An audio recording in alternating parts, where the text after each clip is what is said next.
Well, welcome everybody. Welcome to the participants. We already have a good group. We have some 20 participants already, and maybe some will join later on as well. Warm welcome to all the panelists. We're thrilled to have you all here. And the journal Environmental Policy and Law, we organize some 2 webinars each year, and this year again in June, the other one in December. And we kind of have a cycle. Every year we try to organize 2 very good webinars, and I'm sure that today will be one as well. The webinar today is about the triple planetary crisis, the role of scholars and decision makers. And I would just like to start thanking our sponsors. That's the Global Pact Coalition, the International Council for Environmental Law, the IUCN World Commission on Environmental Law, the Jawaharlal Nehru University, and the Olof Palme International Center. We have a great panel, and I think it's all more appropriate for Bharat Desai, the editor-in-chief, to do the honors of introducing all the panelists and to introduce the program. So Bharat, over to you. Well, yeah, thank you very much. Thank you, Martin. And welcome to all the esteemed panelists and all the participants who are joined this seminar. This is a great pleasure and privilege for us to host this World Environment Day webinar. In fact, this happens to be the 50th anniversary of the celebration of the World Environment Day. Since 1973, when the General Assembly set in motion the celebration of the World Environment Day on the 5th of June, when the first UN conference on human environment was hosted by Sweden.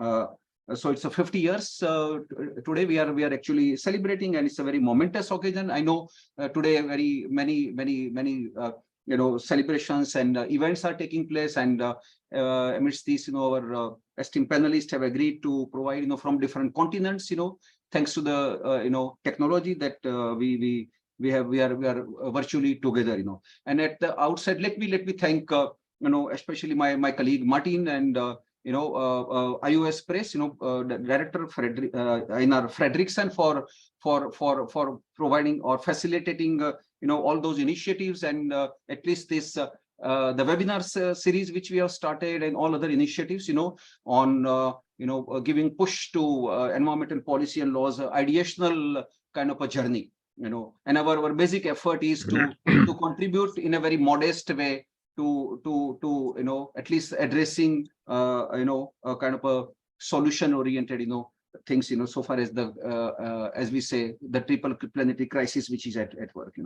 Now let me briefly introduce all our esteemed panelists, starting with Professor Nicholas Robinson. He is one of the world's most foremost environmental law scholars. He was there at the Act of Origin in 1972 at the Stockholm conference. So he has been virtually privy to this entire 50 years long global environmental movement. He has seen it, and he has contributed actively. He's an institution builder, and he's also executive governor of the International Council for Environmental Law, which is a new arm which now he has pushed that reinvigorated for some of the future. He's a university professor at Elizabeth Hobb Law School at the Pace University in New York. And then we have Professor Christina Voigt. She's professor of international law at University of Oslo in Norway. She's the co-chair of the Paris Agreement Implementation Committee, and Christina is also chairperson of the IUCN World Commission on Environmental Law. So welcome to you, Christina. We have Professor Nico Srijvar, again a very eminent, renowned international law scholar, at University of Leiden, the university professor at Leiden University, and he's also member of the Council of States of the Netherlands. Nico is very renowned. Those students of international law, they know him, for his work on permanent sovereignty over natural resources. Welcome to you, Nico. Then we have Oliver Ruppel, who is at Stellenbosch University in South Africa. He's one of the renowned, again, international law scholar. He works steadily across climate change, trade issues, soil degradation and multiple those issues. He wears many hats also, and is very prolific writer also. And he's also member of the editorial board of Environmental Policy and Law. So welcome to you, Oliver. And we are delighted to have for the first time a representative of UNEP. We wanted the decision maker, that arm to be extended. And so welcome to you, Patricia Ambote. She again has a distinguished scholarly career. She was a professor of law at Faculty of Law at University of Nairobi almost for 3 decades before she moved as a director of the law division of the United Nations Environment Program in Nairobi. So welcome to Patricia. Now, before I turn to the distinguished panelists, let me try to at least set the stage. As I said, so far as the theme of today's webinar is concerned. As all of us are aware, that the global environment movement attained 50 years. Just we had on June 2022, we had 50 years of the Stockholm+50 conference, which was again hosted in the Swedish capital, Stockholm. And that also coincided with the 30 years of the United Nations Framework Convention on Climate Change. And last year, we had the 2 important Conference of Party meetings of both the Climate Convention as well as the Biological Diversity Convention. Now, the last year's Stockholm+50 conference became little more, came into prominence because of the, literally the emergency sirens, which were turned on by none other than the Secretary General of United Nations, who went in his address to the Stockholm gathering, saying that the time is running out. There is a triple planetary crisis. He urged the heads of state, heads of government that please rescue us. Before things become very difficult. And the triple planetary crisis, which of course there are plenty of other global environmental issues, which are really confronting us. But the 3 important major pillars of this crisis, which the Secretary General included, are the climate change, the climate emergency, which he tried to focus upon, then the ecosystem degradation, which leads to the huge amount of biological diversity, which again takes its own toll, on the human population, and third is the pollution and the waste. Each of them have the very severe consequences both for the humankind and the life on planet Earth itself. So the stage which the Secretary General of United Nations set, and that was also followed by the Executive Director of UNEP, Inger Anderson, who also said that unless we address this triple planetary crisis, the thing will be very difficult. And I think this was really succinctly when we had the special issue of the environmental policy and law, which was brought out in a couple of issues, which resulted in a special volume called Envisioning Our Environmental Future. And the lead article, which has been contributed by Professor Nicholas Robinson, where he has spoken about the rapidly depleting time. And that is exactly the issue which we confront today. That is the time running out. And the question which arise now, which confront us, include that what precisely went wrong. There have been 50 years of journey, huge amount of investment has been done, in terms of the legal instruments, the institutional architecture, and plenty of the policies, legislations, and other governance structure at the domestic level also, and yet the global environment has continued to deteriorate. So that provides us the kind of a soul-searching questions, about the graphic scenario which exists today. Probably before I or put forward these 5 or 6 questions which I have prepared for the webinar, let me briefly read that small paragraph which probably turned out to be so prophetic, and I'm referring to the Club of Rome's report, The Limits to Growth, where in the very outset in the forward itself, it was mentioned that it is the predicament of mankind that the man can perceive the problematic, yet despite his considerable knowledge and skills, he does not understand the origins, significance, and interrelationships of its many components, and thus is unable to devise effective responses. This failure occurs in large part because we continue to examine the single items in the problematic without understanding that the whole is more than the sum of its parts. That change in one element means change in others, and that classical scenario, of the problematic, and what the Club of Rome report spoke about is the predicament of humankind, and that predicament has come to haunt us. As the Secretary General of United Nations is saying that we are as the human population is growing, now we are almost close to 9 billion. We might reach 10 billion, very soon in next couple of next decade or so. This, what he is mentioning is that our consumption rate is equal to more than 1.7 planets, and you have just one planet. That means we have almost crossed the limits, what was prophesied in the Club of Rome report, that there are limits to the growth, beyond the point you cannot grow. The law of diminishing return will apply. So has that started? Does that haunt us, And the question is that what kind of issues that we will need to really grapple with, And let me quickly try to just recapitulate some of the issues, which could probably of concern to us, before I turn to the panelists. One is that how real is the triple planetary crisis? What level of existential threat it presents to the humankind, to all life forms, the global environment, and the commons? Second, did the Stockholm+50 moment become an effort to be politically correct, rather than seize the moment to ordain a serious revitalization of the existing corpus of international environmental legal instruments, as well as the international environmental governance architecture? Third, what will it take for us to usher into a healthy planet for our common environmental future? And the Stockholm+50 conference, that final report and the series of those regional consultation came out with 5 important pathways, which include reimagining the future, regeneration of the ecosystems, green recovery, rebalancing the equitable resource use, and reinvigorated multilateralism. So are these 5 pathways, will that be adequate? Fifth, what role the futuristic scholarly ideas can play in providing solutions for averting the planetary level crisis? And finally, can we now turn to the General Assembly as the plenary organ of United Nations for a clarion call to set in motion a very bold normative process for a planetary concern, And finally, what do we expect from the Summit of the Future, with the General Assembly itself has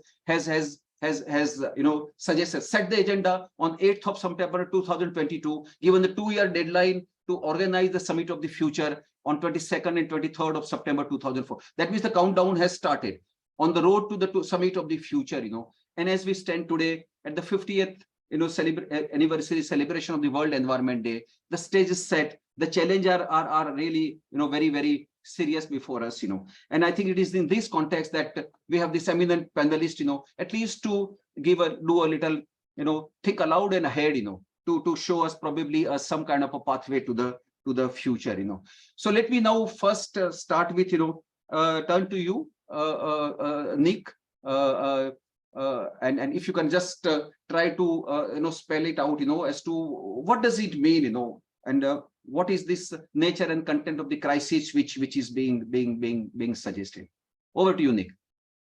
Thank you very much, Bharat, and I wish all the participants on this webinar a happy World Environment Day. It's a day for us to not celebrate, I think, but to reflect and to think soberly about the questions which Bharat has posed. It's interesting, Bharat, you brought up the limits of growth, because on May 31st, just a few days ago, the Earth Commission and Johan Rockström and Dahani Kun and others have issued a report which is published in this week's issue of Nature, the journal. And it says that they've concluded 7 of the 8 Earth system boundaries have been exceeded, significantly exceeded. So the limits of growth have been exceeded, and the scientific findings, the consensus of 40 different eminent scientists from all regions of the world have agreed on that. And this confirms the report that the United Nations Environment Program already gave out 3 years ago, called Making Peace with Nature, a scientific synthesis report which makes it quite clear that the crises of biodiversity loss, the crises of escalating pollution, and the climate disruptions are a suicide pact, as the Secretary General has put it. We are behaving as a species in a suicidal way.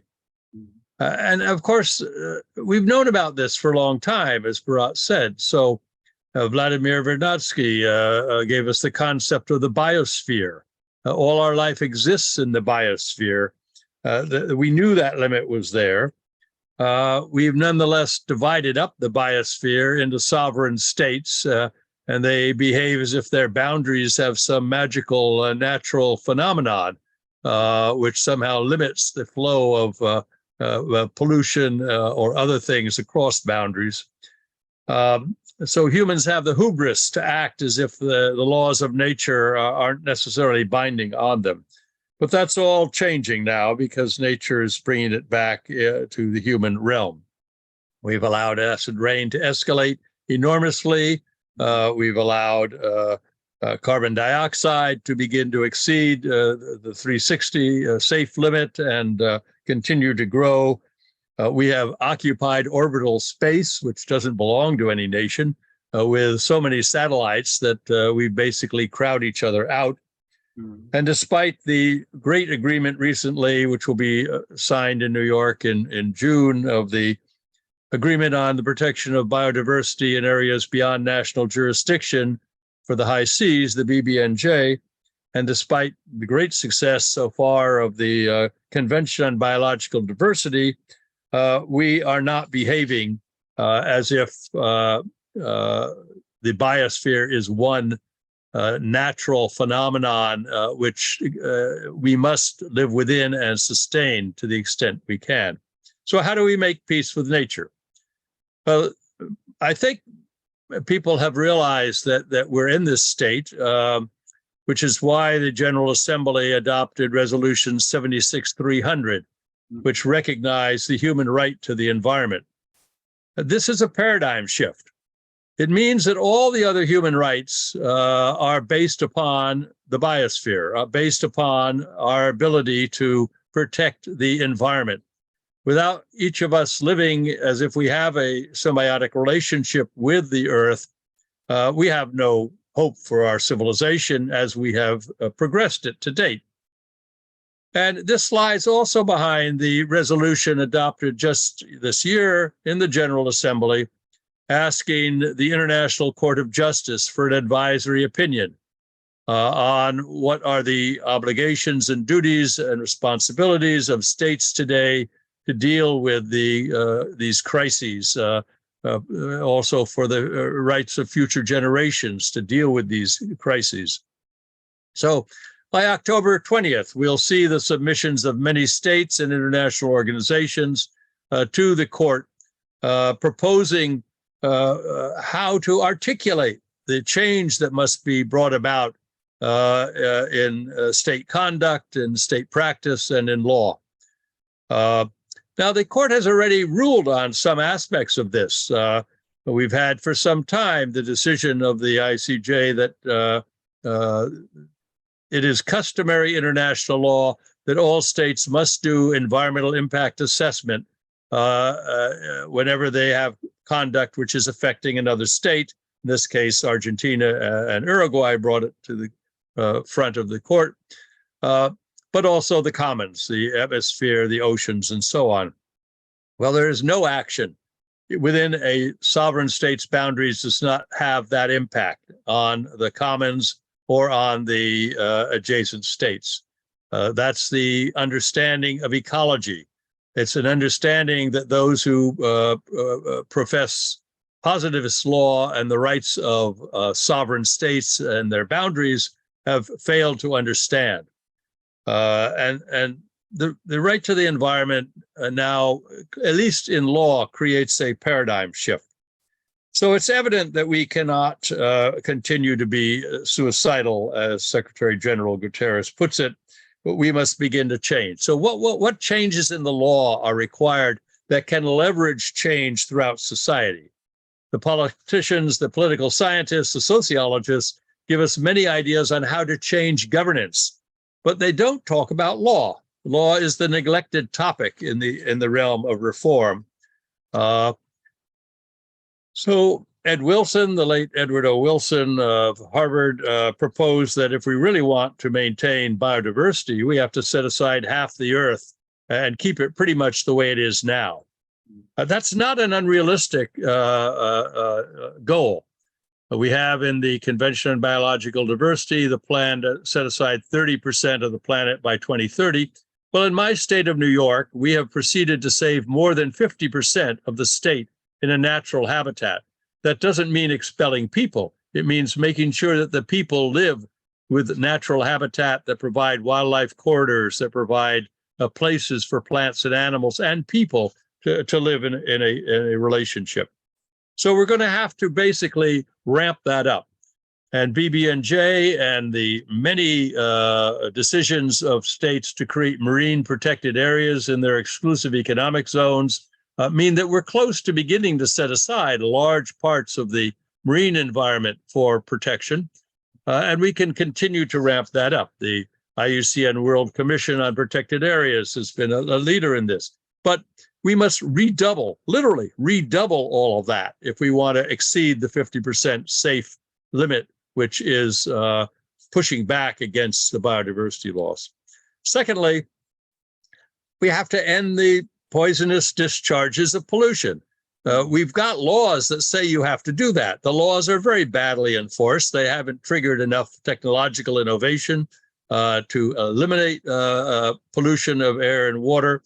All of our bodies now have chemicals that we were not perhaps born with. We've bioaccumulated them as we suffer from the pollution. And of course, we see this in the cancer rates, which continue to grow.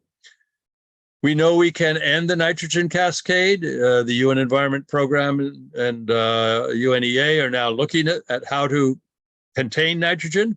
We began doing that over 15 years ago, and it's been on the back burner while the nitrogen levels continue to create dead zones all around the world as the rivers carry this excess dose of nitrogen out into the oceans. The plastics treaty is a great negotiation to begin, but we cannot wait for that. So in order to deal with pollution, we cannot wait for international law to catch up with the problem.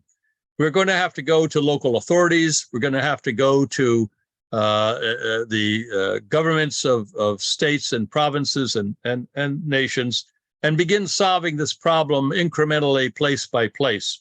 And this is already happening. We have very rigorous solid waste laws in the US. Cairo took a huge dump and made it into a public park. A huge landfill is now a park. That was done some years ago. We have to keep doing that and encourage it. And finally, the third area, climate disruption. We can't act as if this is something we have to rely on the Paris Accord to solve. We can't wait for states to have nationally arrived commitments. We have to act now. Why? Because the sea level is rising. We must begin immediately retreating from the coasts or reshaping our coastline policies. We have to motivate people to move away from the coast. We're doing very little of that right now. We have to begin to ban fossil fuels, which is happening faster and faster, but not fast enough. And the result is we have a counter push, just as we had the General Assembly recognize the right to the environment. It is now widely debated about the need for new criminal law provisions that can push against the suicidal behavior of those who allow fossil fuels to continue to be burned. And this is, of course, the crime of ecocide. If genocide is a strong force, so is ecocide. And it puts everyone on notice that business as usual is no longer usual, nor is it good business. It is what the Secretary General calls suicidal, and it is a crime. And it will be recognized as a crime, and one had better then motivate themselves and their economic systems to retreat from that misbehavior, just as we retreat from the rising sea levels. And so Bharat asked me to opine on these various patterns, and this webinar gives us a chance to really explore some of these issues in greater detail. The environmental rule of law, which UNEP has so ably articulated, which the IUCN World Commission has supported and articulated, is very important.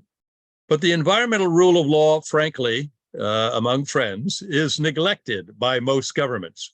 They are not prioritizing it in their national conduct, and we must find a way to take it from being a veneer, that is a thin layer on top of the law, to becoming the foundation for all of law. Now, the Magna Carta gave us the rule of law in 1215, and the Forest Charter in 1217 brought the rights of the environment into that equation quite explicitly. But these ancient documents need to be revitalized in a time of climate crisis. So I look forward to the participants' comments on all of this. I've tried not to be provocative, but to be bold. And I think most of us are too comfortable. We're too comfortable with business as usual. And the climate disruption, the biodiversity loss, and the escalating pollution is going to drive us out of our complacency. It's time for us to wake up. So thank you, Nick. I think it's exactly what the essence of your analysis and argument, is that the time is rapidly getting depleted. Almost that reservoir is getting reaching to the bottom. And I remember you contributed that article. That before we need to act before it is too late in the day. But I think a couple of issues which you mentioned, I think probably they provide a good food for thought. That are there any limits to the law? Are there any limits to probably we need to also think about the entire global conferencing technique. We have had 5 major global conferencing which have already taken 72, 92, 2000 to 2012 and 2022. So have we is that more, do we need to make some kind of like, if the business as usual scenario is not going to be accepted because the time is running out, do we need to make some decisive course correction in terms of the tools and the techniques and the very approach to things which we are talking? Are there any limits to the legalism, which we have been talking about? Like we say, the environmental law cannot create political will. Environmental law cannot do that, because like they say, when the politics is in command, both law and science need to take a back seat. That is exactly the scenario which we are actually facing on series of those things where the scientific reports are pointing towards the telltale evidence of the human imprint, and the things getting from bad to the worse. So in that context, I thought I'll bring in Patricia, because I think she has a to reach her office UN at 8:45, and maybe I thought I'll give floor to Patricia. That can you try to visualize being a head of the UNEP law division, that although UNEP has a mandate under the Montevideo Convention and the series of those things which the UNEP governing council, the UN Environmental Assembly, which is the main thing where the political will of the UN member states can be reflected, that beyond the series of those instrumentalities which UNEP is trying to put into place, because UNEP shall have to like what Nick is very much pointing out, that we need to go beyond reaching out to the people, at the grassroots, in terms of education or bringing about some kind of a behavioral change.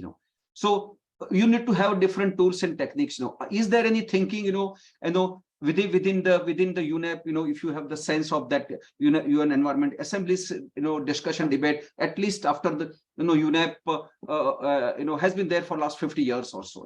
Over to you, Patricia.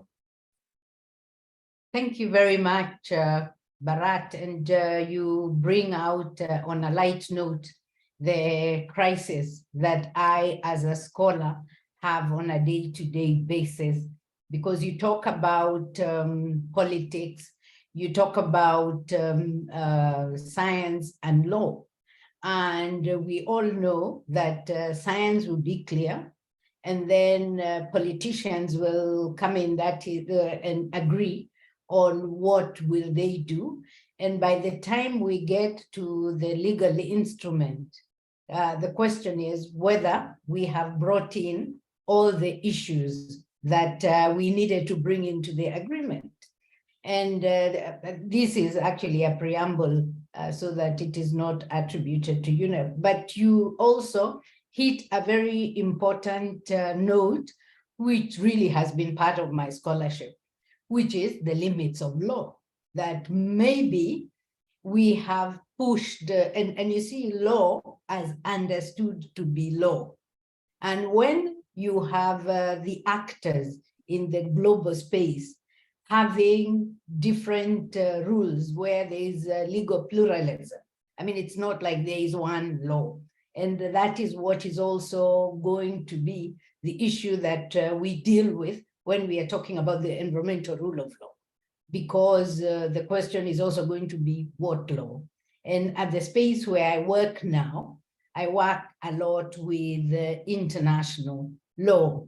So I'll begin by saying that for UNEP, the triple planetary crisis is really what we live, breathe, sleep. I mean, it's almost every waking hour. That is what we are dealing with. And it is real because we do see all the issues that you and Nick have raised. The crisis actually poses a threat not just to us, but to those who will come after us, and also to non-human life forms. And the report that Nick was talking about, making peace with nature, as well as UNEP's medium-term strategy and program of work, are all calibrated to address these crises, which is also, it is really no longer an issue that people second guess. It is evident. You don't even need to be told about it anymore. And I think, again, the Secretary General last year's Earth Day saying that we are asking too much of our planet to maintain ways of life that are unsustainable. And Earth's natural systems cannot keep up with our demands. And the question is, when will we stop?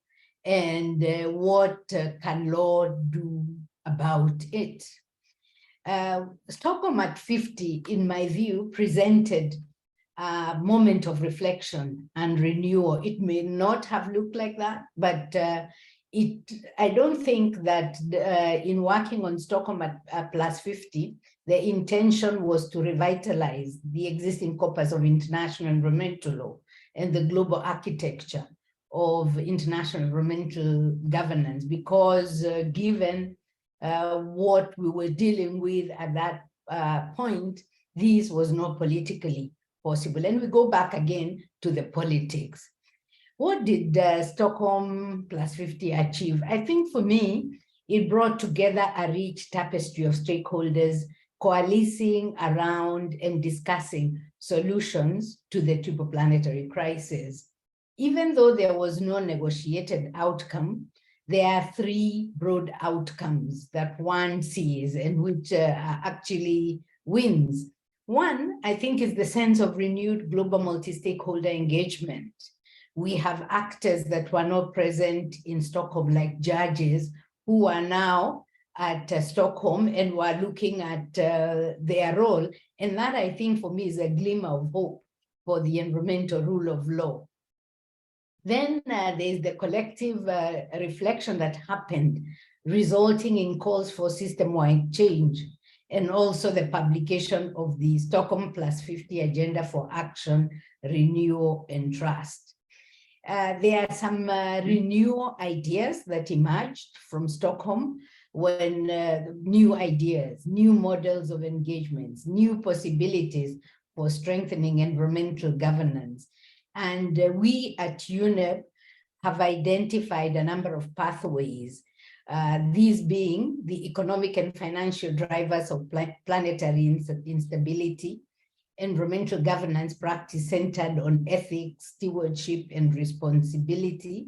And then the movement toward an inclusive, networked, and distributed form of environmental governance and multilateralism. And also concepts of intergenerational responsibility and duties to the future. And then the identification of transformational initiatives through engagement of youth and use of technology. I think even as I agree with Nick that the rule of law is really, environmental rule of law is not given much attention. But even if we look at the rule of law, that is also not given attention. So it's going to be very important that we drum up environmental rule of law as the foundation for moving towards a healthy planet. And in this regard, the Montevideo program, now in its 5th iteration, is a good mechanism to support countries to strengthen the environmental rule of law. And here I'd welcome partnership with all stakeholders, especially academics and universities. Then the second one, which Nick also talked about, is advancing the human right to a healthy environment. Because when the resolution 76/300 was adopted, the question was, what is the value add? And I think it is our role actually to drum up the focus that is needed on implementation, which is what we are now working on at UNEP. How do you help countries who may even have had the right to a healthy environment in their law or in their constitution, but they now want to give it new muscle, new oxygen to see it move so that we make these rights a reality? The other way in which UNEP has worked is as director of the law division, we have worked to,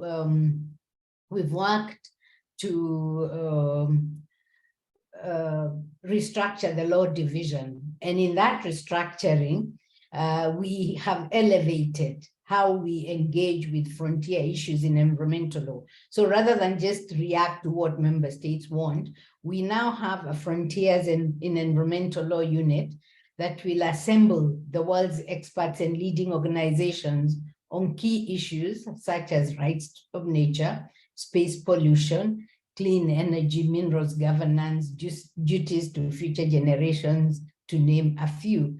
And I welcome partnership in this, and my colleagues too.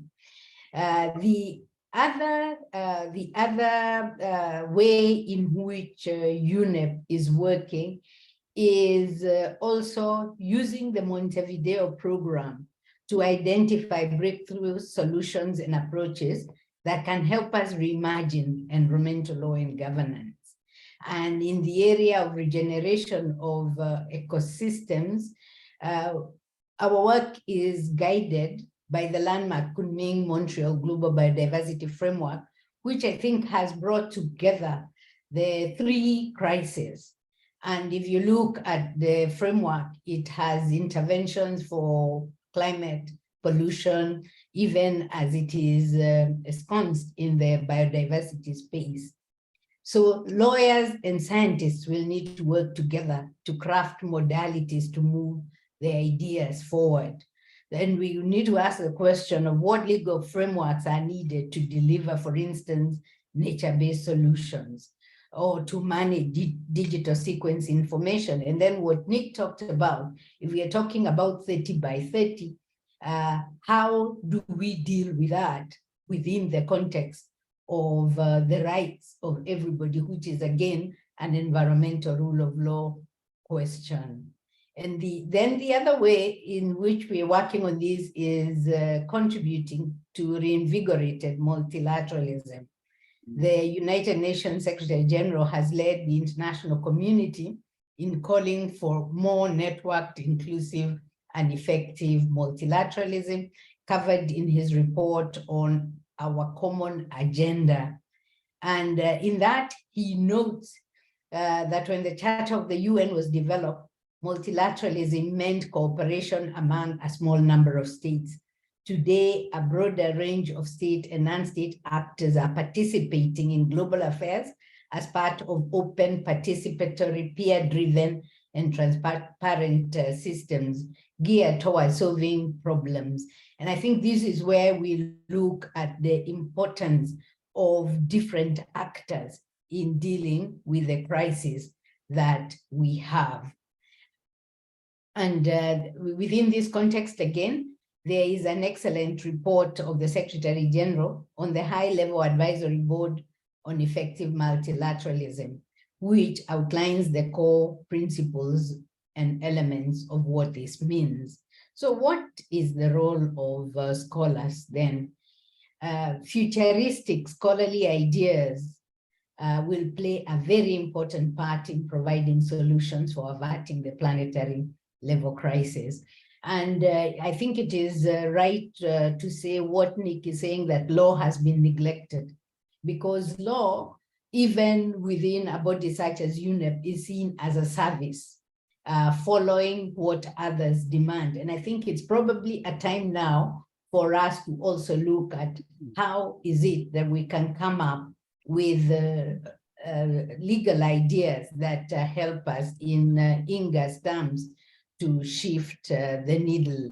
And I think at the General Assembly, the Summit of the Future is an important opportunity to invigorate multilateralism and give oxygen to some of the frontier ideas in environmental law. And the Secretary General is currently preparing, or within his context, 11 policy briefs are being prepared. And in this, when we talk about meaningful engagement of youth, or even thinking or acting on behalf of future generations. And there is also the role of UN 2.0 and education. The law division at UNEP is directly engaged in the processes of future generations and on outer space. And we are advocating for more robust mechanisms and governance of outer space to ensure we avoid treating outer space like a garbage dump. On future generations, we have, together with UNICEF and UNU, developed UN Common Principles on Future Generations, which provide a lift in the UN on how we can and should better account for the needs and interests of unborn generations in our strategic and programmatic decision-making. Considering the limits of growth and planetary boundaries, I think the legal scholars need to weigh in on the role of law in upcoming discussions, for instance, on climate-altering technologies. Scholars are also going to be critical in opining on whether the existing legal framework for deep sea mining is able to address the rush for minerals critical for the energy transition and digital transformation.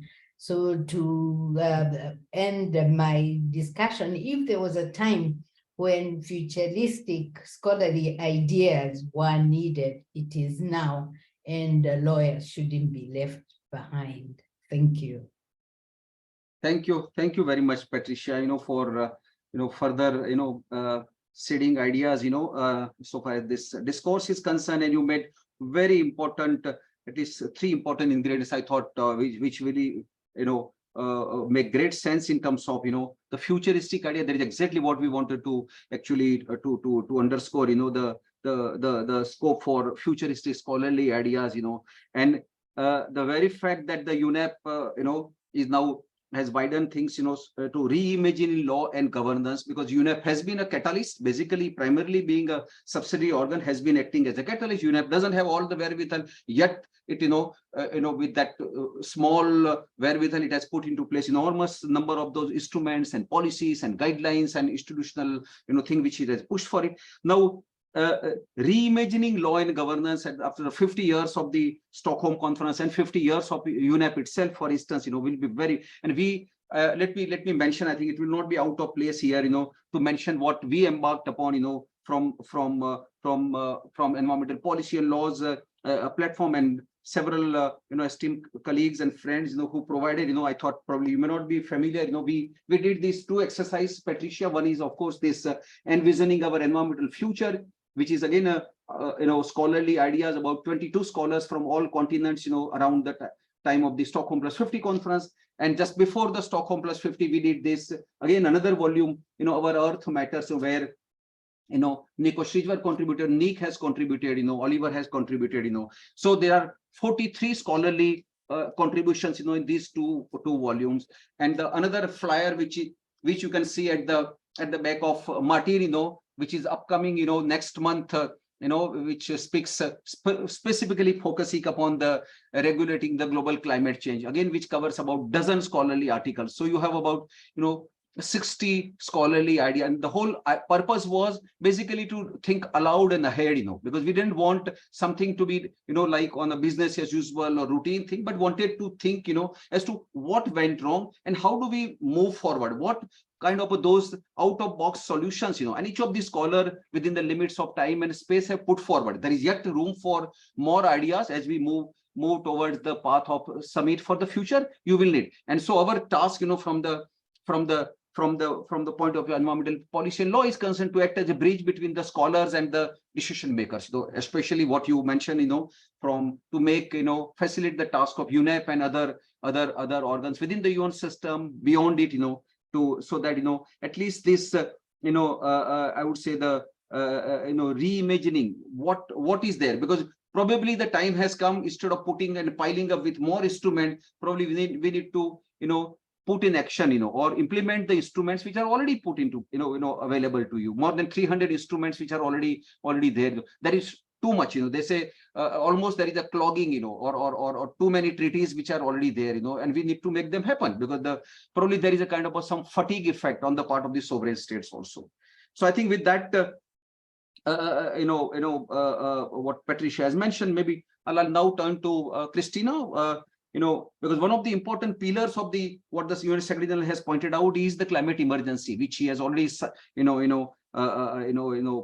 the stage and spoken about these things. There are telltale evidence. There are several scientific reports coming out, ranging from IPCC, 6th report, to UNEP's own report on the closing window, and World Meteorological Organization's another very, very remarkable report this year, which speaks about the rising sea levels and the catastrophic consequences which are there.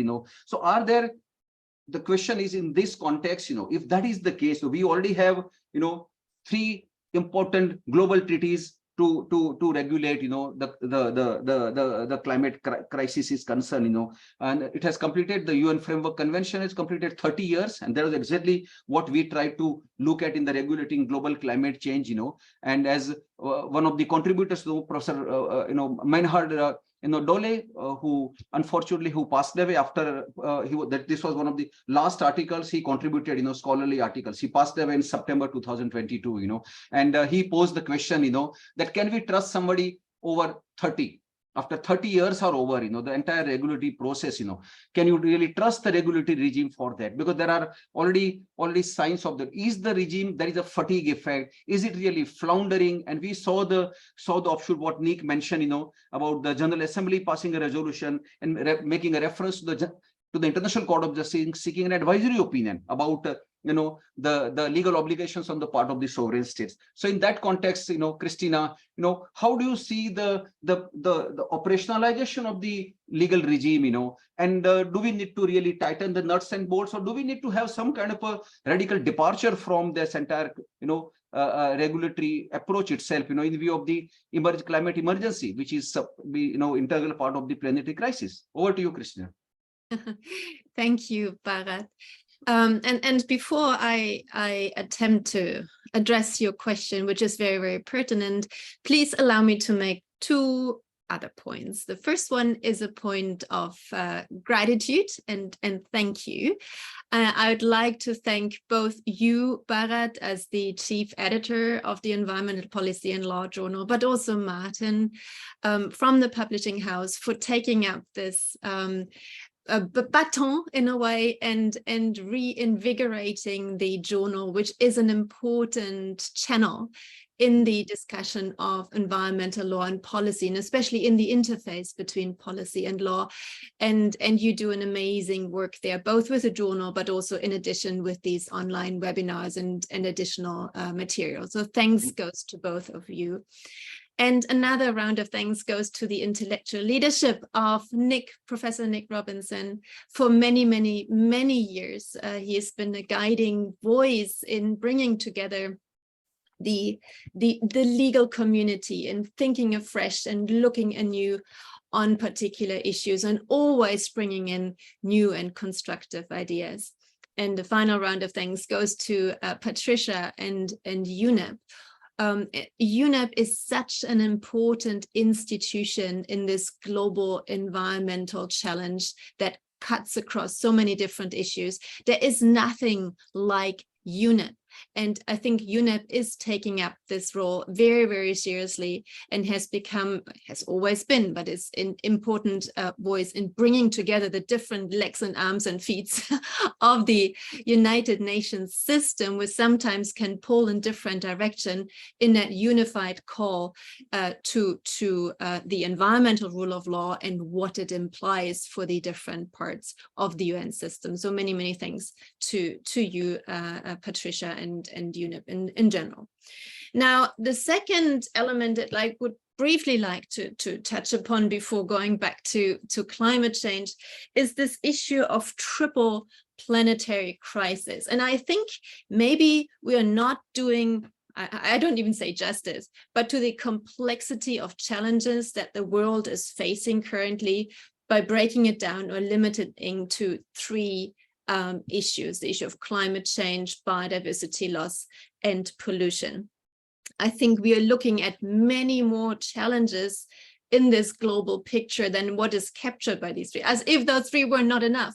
But just looking at this this article that Nick Robinson mentioned, that was just published, article by Jon Rockström and many others, other authors, that is looking at safe and just Earth system boundaries. And it's very clear that we're already overstepping 7 of these boundaries, including on phosphorus, nitrogen, groundwater, and surface water. But just take those 4 and wonder, where do they fit in the triple planetary crisis? There are additional crises to what we already are discussing. And in addition, we have a runaway artificial intelligence, we have a health and pandemic challenge, we have a global security challenge, and above all, we maybe have the crisis of crises, which is a global governance crisis of how does global institutions, multilateralism, and importantly, international law fit into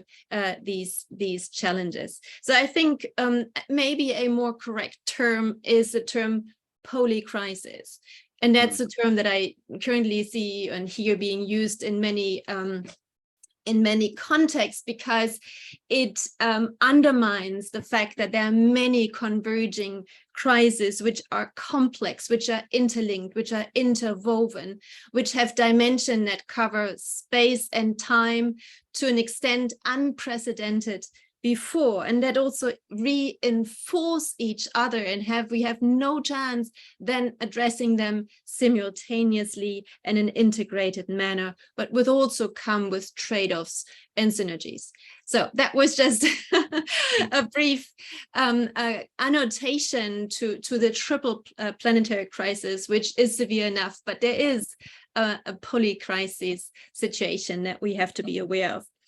Just briefly on potential solutions, I think Patricia already and others spoke to the need for science-based policy making, the science policy interface, or maybe the science policy law interface is absolutely crucial. And we very often do not see science being interpreted and integrated into the policy, let alone in the law at the end of the spectrum.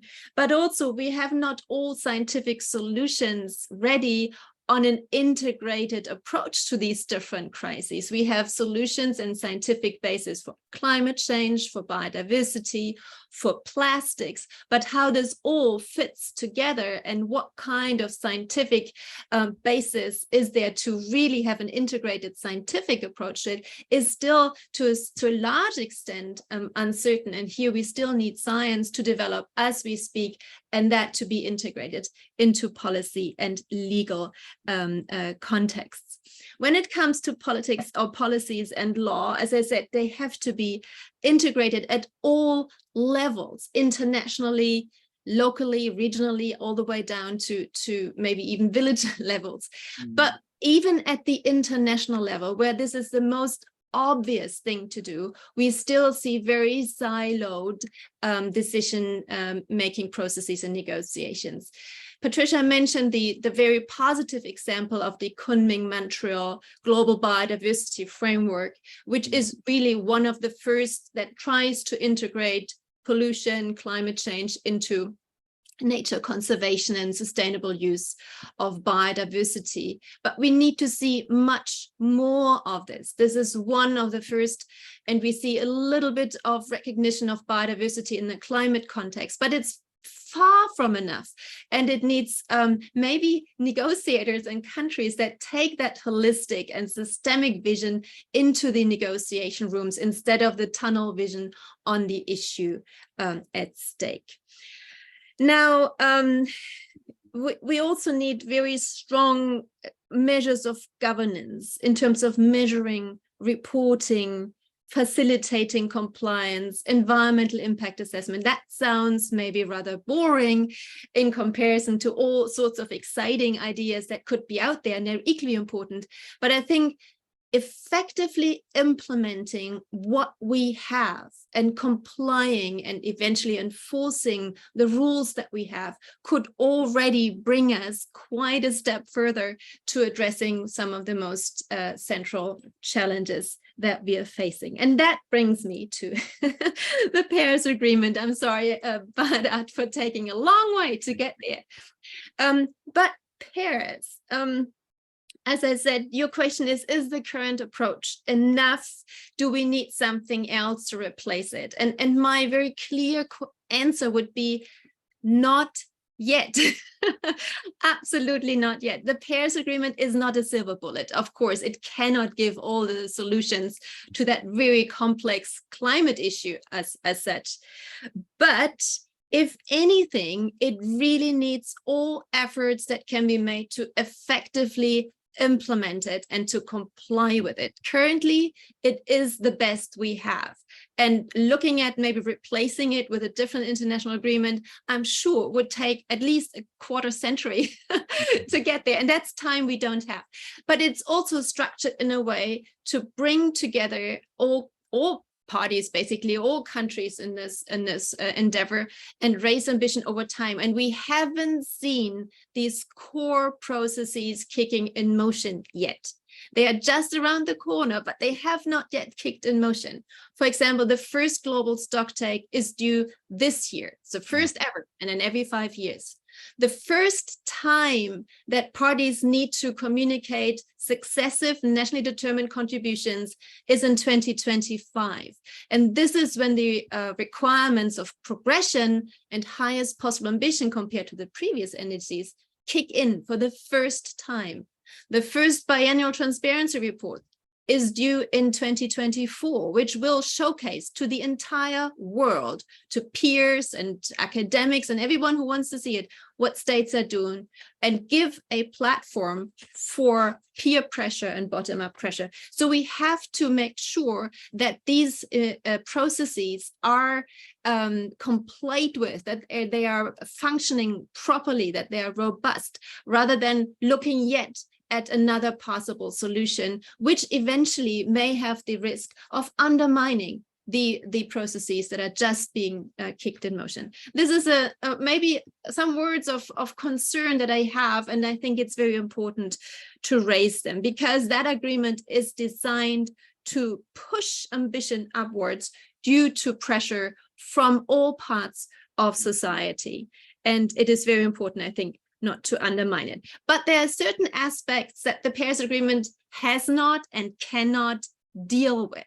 For example, the issue of protection of human rights, or the issue of protection of migrants, or the regulation of international trade and investment, or the protection of the oceans and biodiversity. That is something that is regulated in other areas of international law, and rightly so. But the problem here is that these other areas of international law barely mention the environment or climate change at all. Some do, but most of them, like for example, UNCLOS, doesn't deal with climate change explicitly.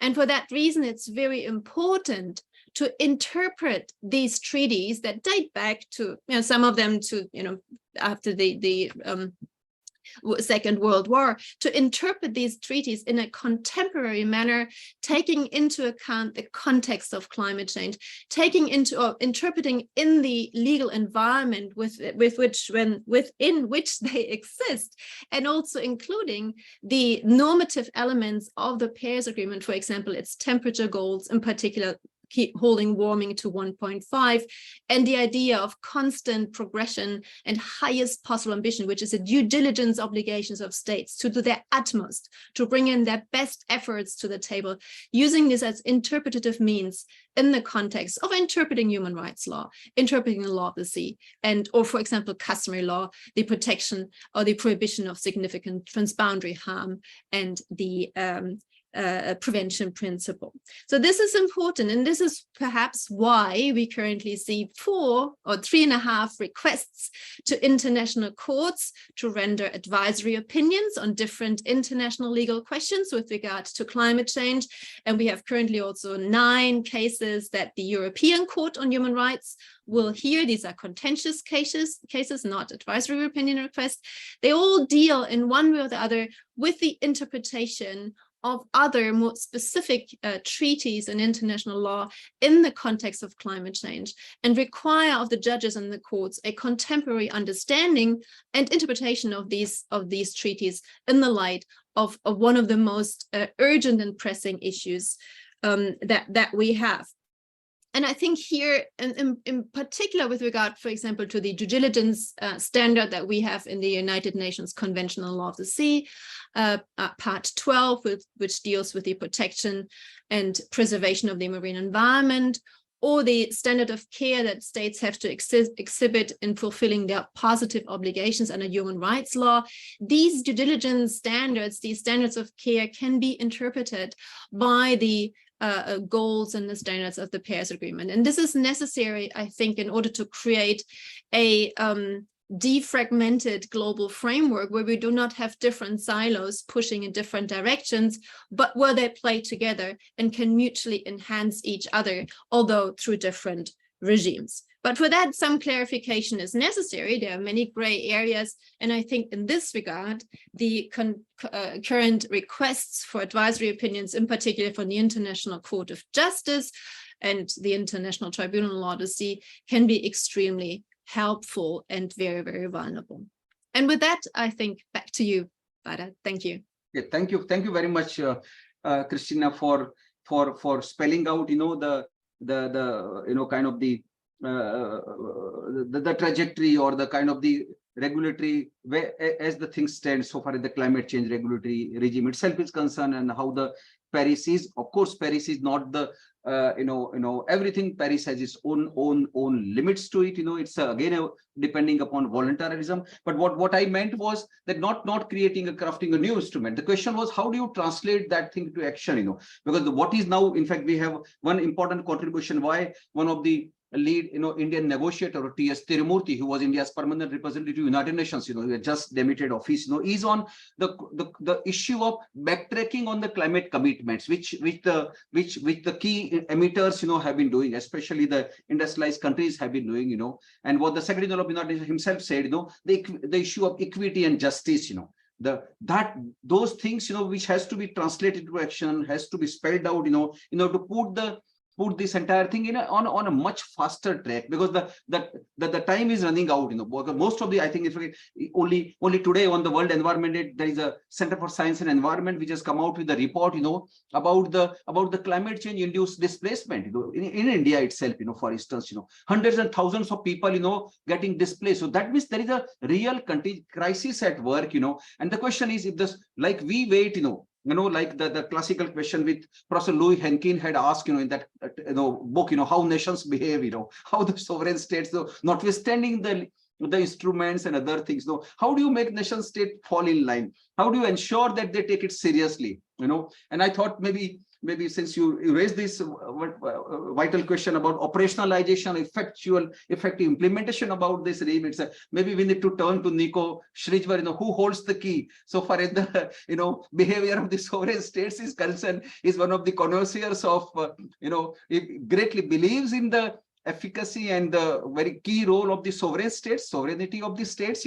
So probably we can turn to Nico to find some answers that how do you ensure that the sovereign states fall in line, they take it seriously, and operationalize the things which are already put into place. Over to you, Nico. Thank you very much, Bharat. Well, no doubt it is indeed a question of a very long march. Yeah, long march. But like in your country, Bharat, here in the Netherlands, we have many bicycles. Yeah.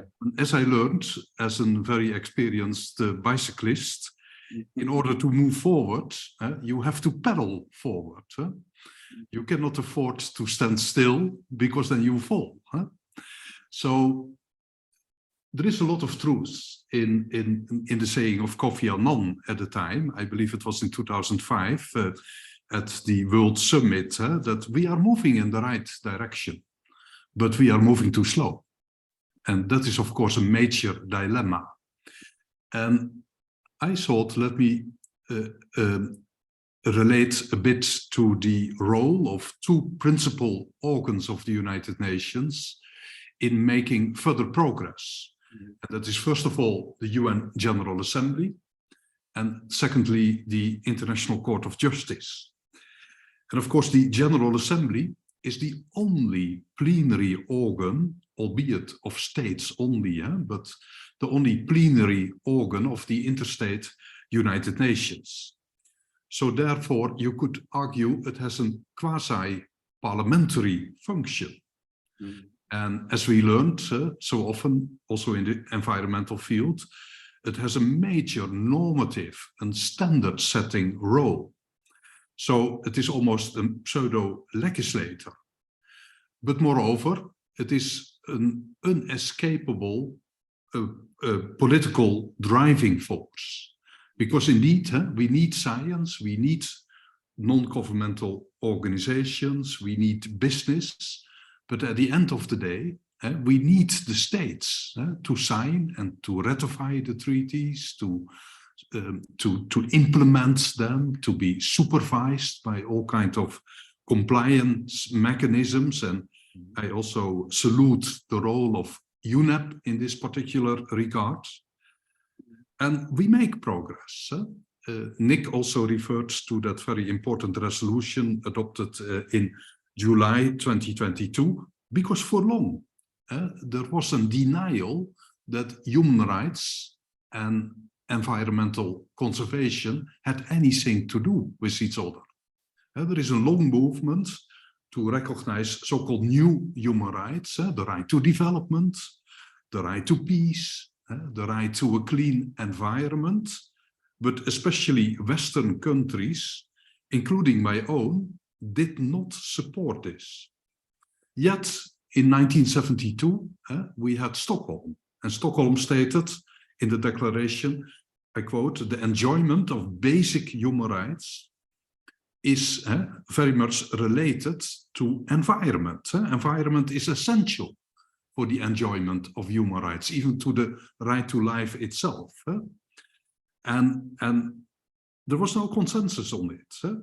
Yet we see bit by bit, I could refer also to the well-known landmark Urgenda judgment of the Supreme Court of the Netherlands, that also existing human rights, such as the right to family life, the right to a decent standard of living, are deemed to include a human right to a healthy environment.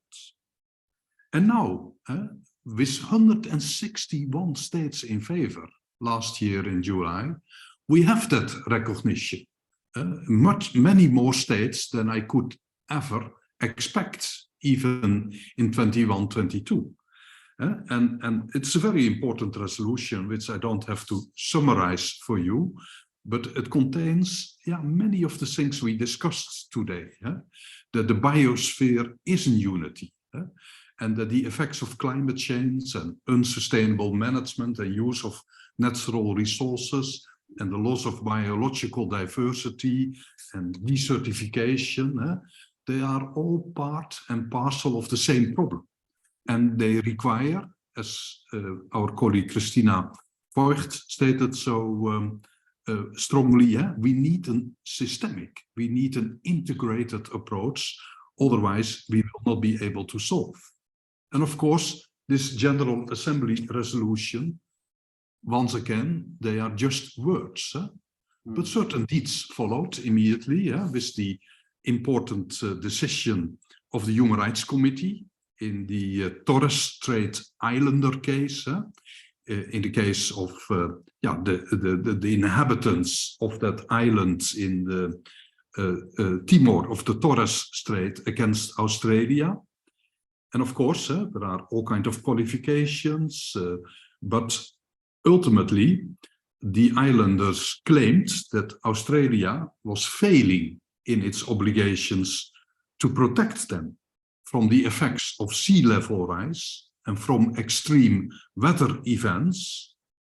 And indeed, the committee concluded that there was a violation of the right to private and family life, maybe not of the right to life immediately. There was not a recognition that there was a real and foreseeable risk, but there was a recognition that this situation of sea level rise resulted in a violation of the right to private and family life, and hence also in the human right to enjoy one's own cultural identity, one's own culture, and a violation of the inalienable right of peoples to enjoy the natural resources of their territory, which they have traditionally used for their subsistence. In short, this was the first decision of a human rights treaty body linking climate change and human rights violations on substantive grounds. And that was only a couple of months after the adoption of the landmark July 2022 resolution on the right to the human rights to a healthy and a sustainable environment. So we are moving forward, yet too slow. And similarly, turning to the World Court, the principal organ of the United Nations here headquartered in The Hague, it is of course special that now we have an advisory request on the issues of international law and climate change. And indeed, it is not the only one. Let's not forget that on 12 December 2022, a special committee of small island states submitted also a request for an advisory opinion to the International Tribunal for the Law of the Sea.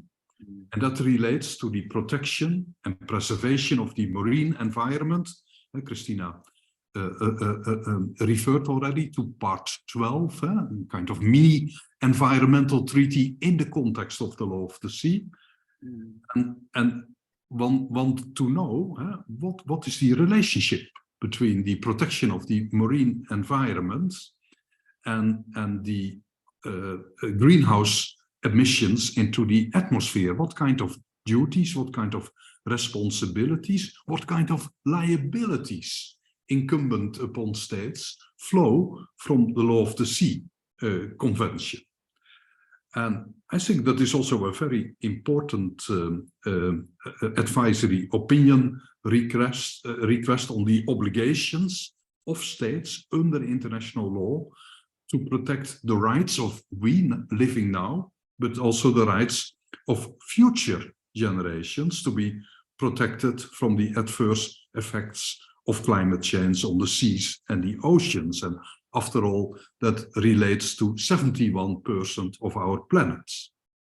Now that is followed and complemented by that advisory opinion request of earlier this year, adopted without a vote, by the end of March 2023. And that is, of course, much more wide-ranging. And of course, you can say advisory opinions, they are not binding. Yet they do assist. And history learns us that in a number of fields. They assist us, at least in clarifying the state of the art in international law. But they also have been very often able to be instrumental in progressively developing the international law. And indeed, the International Court of Justice is not a newcomer in this field.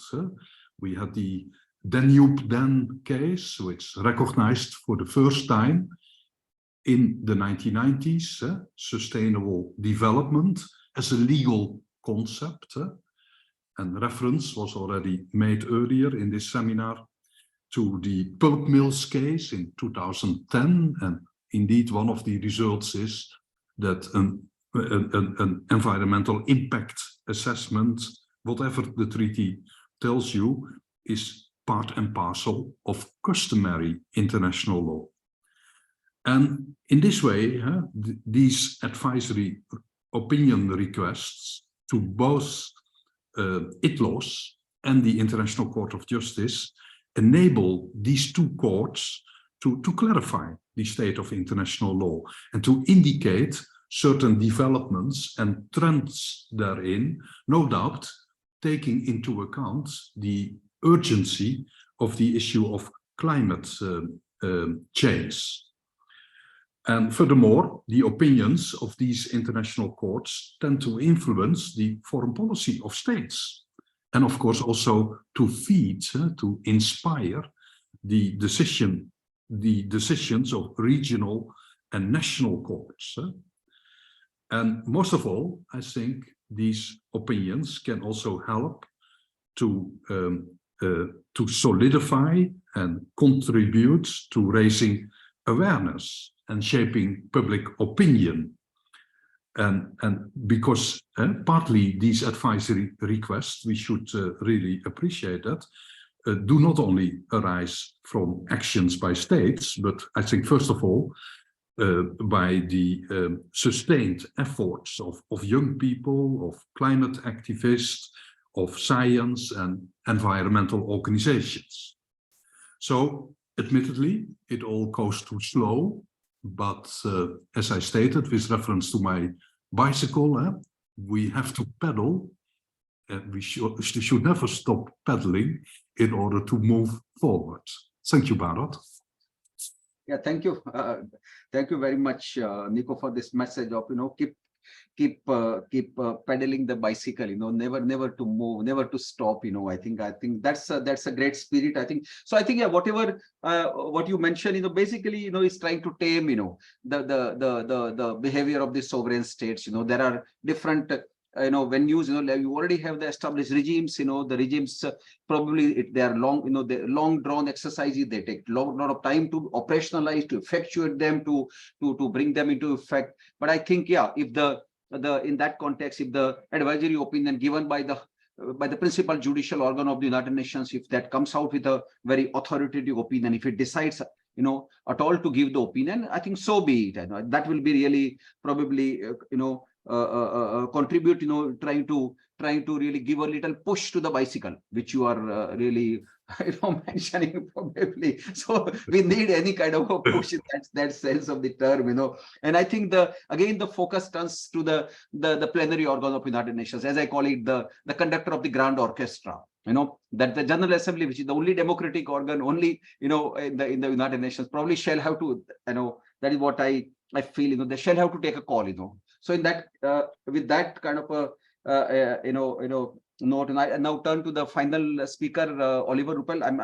I'm sorry, Oliver, for keeping you waiting, being the last speaker, but I think, yeah, you shall have a lot of things to say, Over to you, Oliver. Thank you. Thank you very much, Bharat, and no problem. It was a great pleasure to listen to all the colleagues, which was really insightful for me. But as a starting point, I would really also like to thank Bharat and Martin for doing a wonderful job and for organizing these meetings like this one. I think they're impactful, and I really thank you.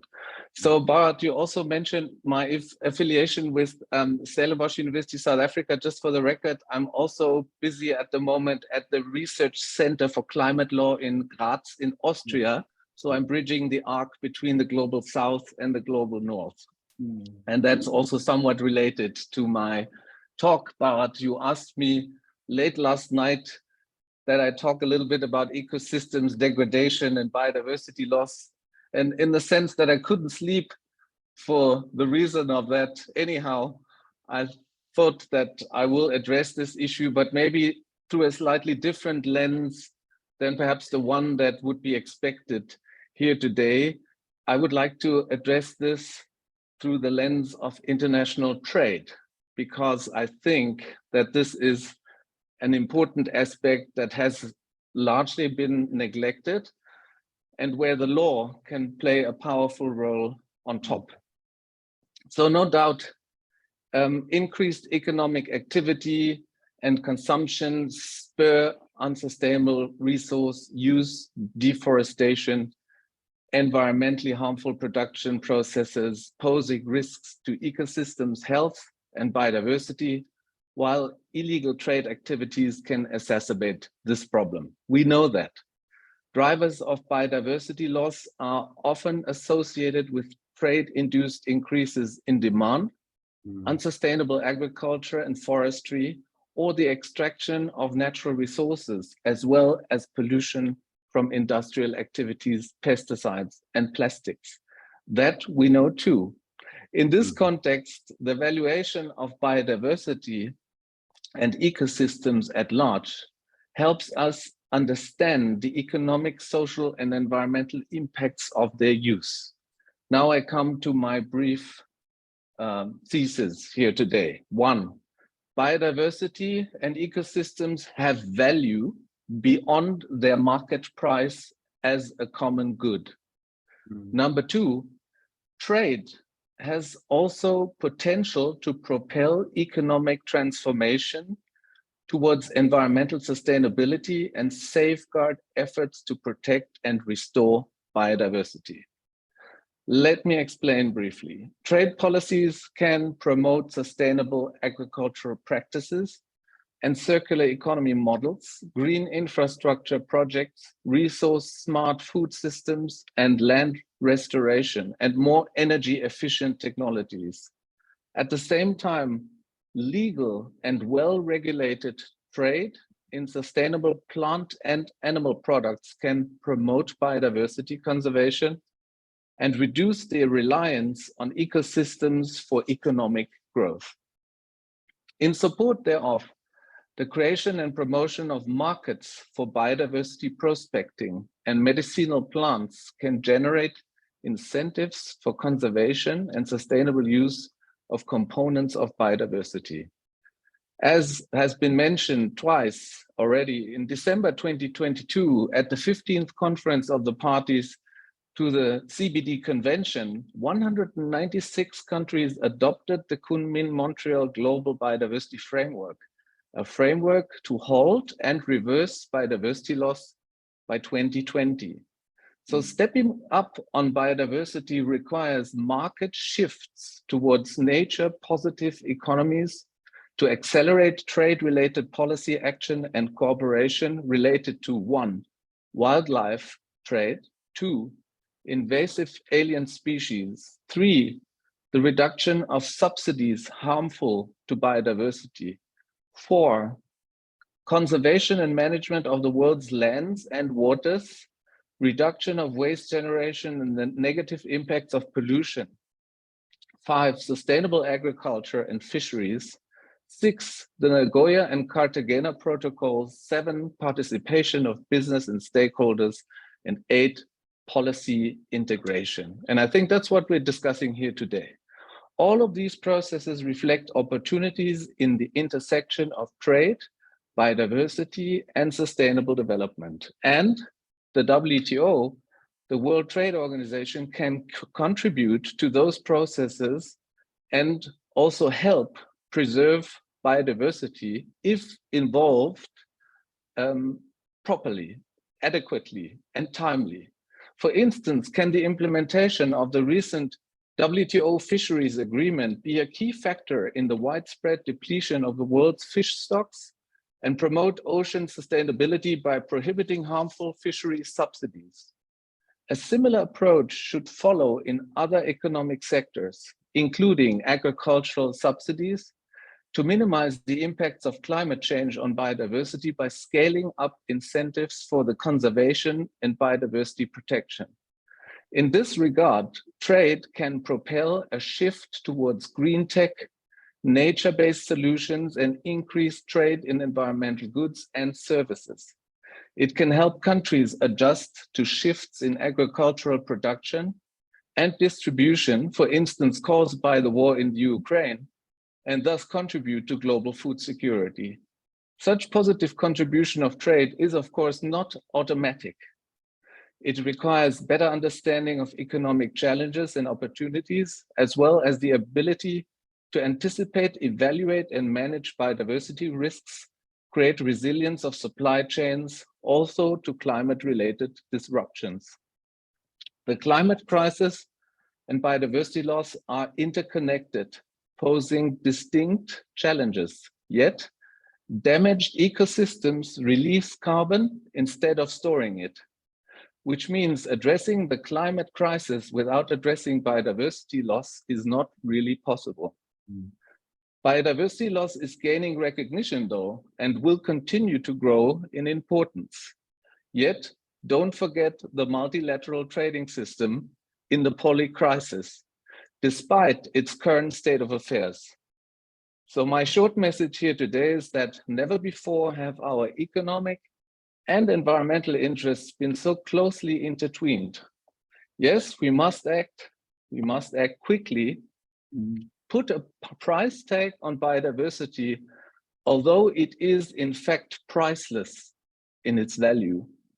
In my view, there are no limits to the law, but usually the law is more effective when there is a price tag involved. With that, I urge us to be innovative, and I thank you for your attention. Yeah, thank you very much, Oliver, for this very succinct, observation. I think, and it's very nice that you brought in the trade angle, especially, and the inextricable linkage between climate change, biological diversity, and the other factors which actually contribute in the negative kind of those drivers and other things which are there, and how best to. So that means the interlinkages which we have been speaking about, and I think ultimately most of the cases where the harmful practices take place are largely propelled by the trade policies of the countries concerned, for instance, So can we, and the very fact that at this juncture the WTO is literally in a sleeping mode, So I think that World Trade Organization's role in trying to tame many of those environmentally harmful practices and other things, the trade environment linkage was to really get activated. But I think be that as it may, but within the respective regimes, climate regime, biological diversity, and others, if the respective conference of party can take a call, in terms of trying to mitigate those adverse deleterious effects of trade related policy, including subsidies and host of those things, the mess they will need to be sorted out. So I think thank you very much. I think we had the first round almost. We are reached to the limit of our time. Martin, how much time we have now? You need to unmute, Martin. You are absolutely right. We still have some minutes left, so if there are any questions or issues to debate, that's perfectly fine. So so what I suggest is I'll open the floor and invite all the participants. If they have any questions, queries, please feel free. Either you take the floor, speak up, or probably you can write in the chat box.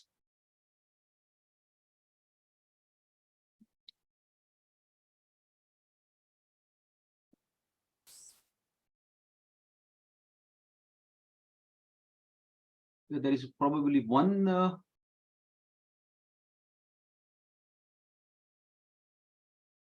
Is there any comment, Martin? I don't. No, There is one. I think probably. Yeah, Larissa Jane Houston. Yeah. Yes, I will try to give her the possibility to speak. Yeah. Larissa, if you have any question, please. Yes. Hello. Can you hear me? Yeah. Yes, we Please can go hear ahead. you. Great. Thank you firstly to the speakers for such an engaged discussion and for your various takes. It's a privilege to be here and to listen to this today, and a privilege to say hello to Professor Patricia Kimiri-Mbote and to Professor Oliver Ruppel. First, I would like to possibly put a question out. When it comes to the movement out of this planetary crisis, it's obviously necessary for us to engage multiple stakeholders. As policymakers, as decision makers, there's a number of players and key players that support this movement. So how is it that decision makers and policymakers are engaging with various stakeholders at the different levels of the policy development process to ensure that this movement outside of the triple planetary crisis is not just one that's done on paper legally, but that is done practically for all stakeholders involved? Thank you. Yeah, Christina.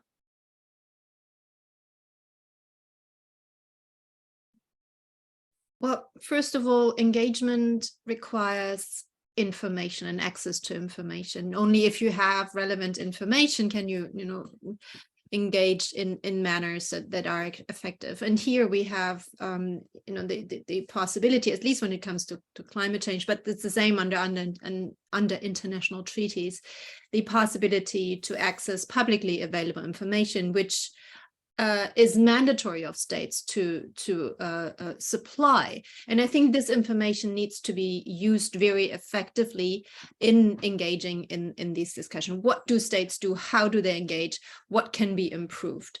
The second thing is, of course, the interlinkages between regimes, in particular also with the human rights regime, as Nico mentioned, but also in particular with the human rights regime that looks at effective participation in decision-making and access to justice is very important. And here I just wanted to highlight that we don't only have the Aarhus Convention in the European and Eastern European context, but also now the Escazú Agreement in the American and Latin context, which is a very interesting tool to enhance the engagement based on legal rights to do so for all relevant stake and rights holders. And the third element I'd like to point out is, of course, the engagement not only on the international level. It's often seen as engaging in international decision making is the most important thing that stakeholders can do, and it is important. But in many cases, when states come to international negotiations, their positions are defined. They have gone through domestic processes over a long time, and there is very little wriggling space once they come to the international arena. Much more important is it to engage in domestic hearings, in domestic decision making, to really put there the demands and expectations and rights of all stakeholders at the forefront in order to influence the positions that states parties then bring to the negotiation table on the international level and put pressure on them there to work in ways that are inclusive of all relevant voices in the respective systems. I leave it at these three brief answers, and I hope they address some of the concerns. Is there any other question or comment? Well, I might, Bharat, Yeah. I might just raise this point that both Nico and I mentioned, the role of environmental impact assessment. This is much neglected, but it does bring all the procedures for EIA, bring all stakeholders together. And since virtually all nations have adopted national legislation to do environmental impact assessment, if we ramp it up and use it much more, we can accelerate our bicycle pedaling and move ourselves into solutions. To do that, we have to reposition EIA because states don't consider it important. In the legislation that was just adopted in the United States on the debt limit, you have to read the fine print. They amended the National Environmental Policy Act, the original legislation for EIA, and weakened it significantly. So we can expect pushback against EIA because many countries don't use it and therefore neglect it and think it's only a process that slows down decision-making unjustly and somehow. But it is the tool that lets us bring the stakeholders together to make environmentally sensitive decisions. We have to study what's been done in the United States and not let it advance further. But I think there's a regression going on in many countries, including the US, in the role of environmental law that has to be confronted. Thank you. Thank you. Thank you, Nick. Yeah.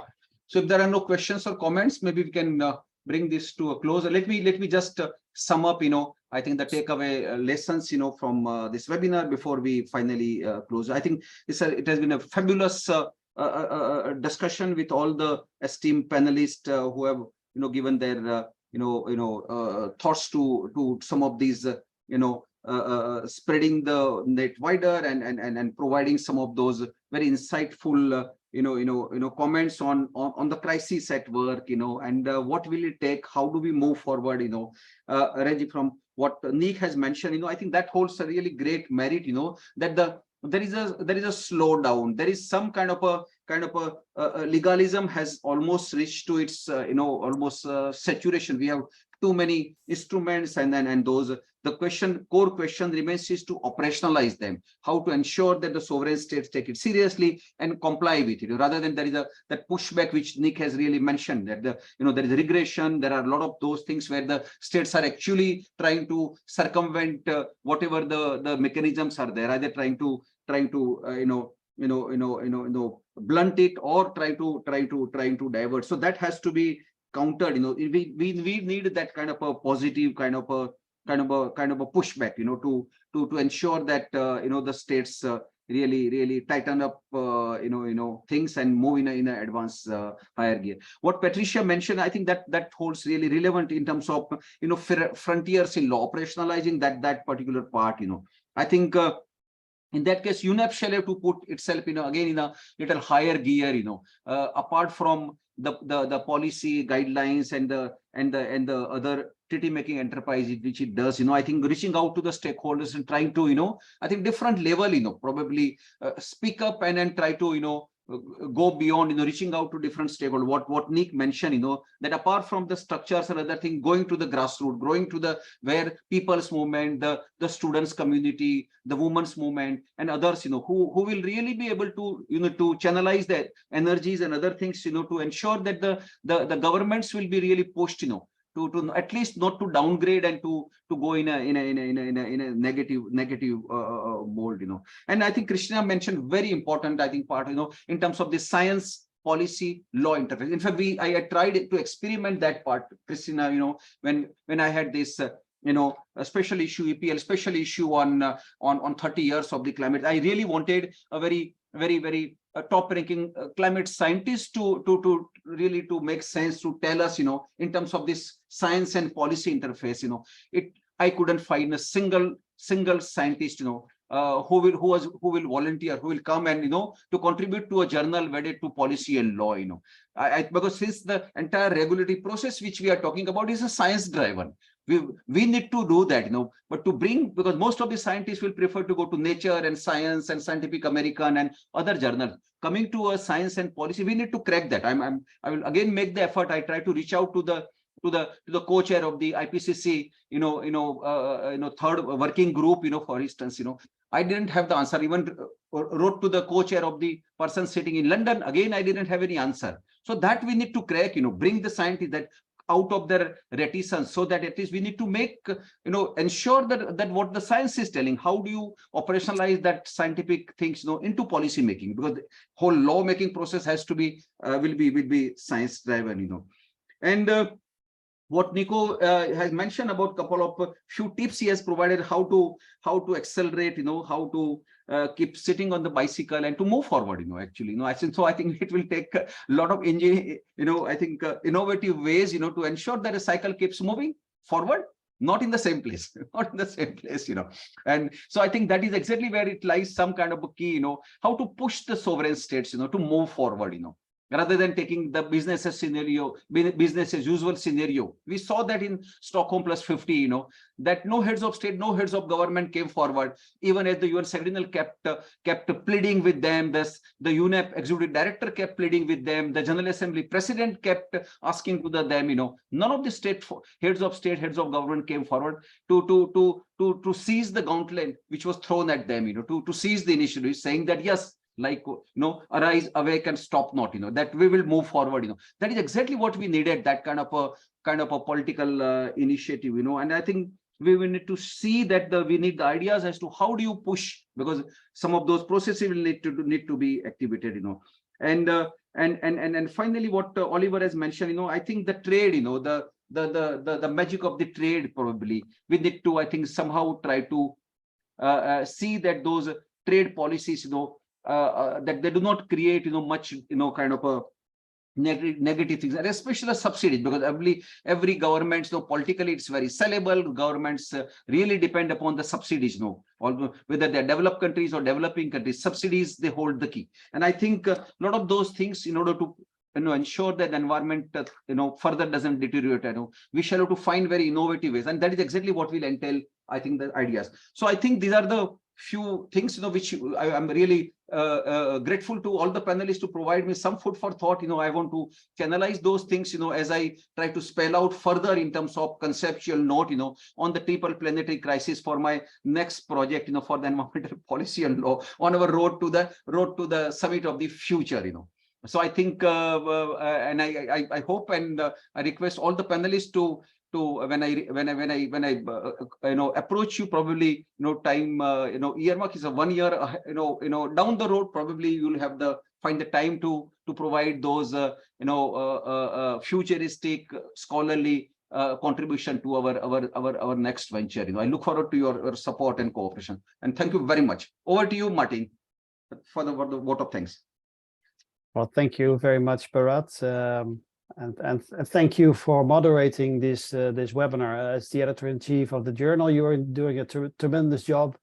And as the moderator of this webinar, I hope I speak on behalf of all of us. It was a great webinar to be part of. And of course, a big thanks to all the panelists that were in the webinar today. You did a tremendous job. It was very inspiring, a lot of insights, a lot of matters to chew on, and to go forward on many things. Also, a lot of thanks to our sponsors. As a publisher, we really appreciate to organize these webinars 2 times a year.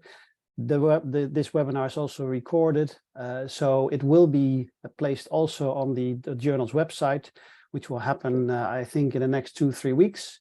We will promote that, so you'll no doubt will be able to find where it is. And with that said, I would like to thank you once again for your time and your contribution, and we look forward to seeing you all at the next webinar. Okay, thank you very much.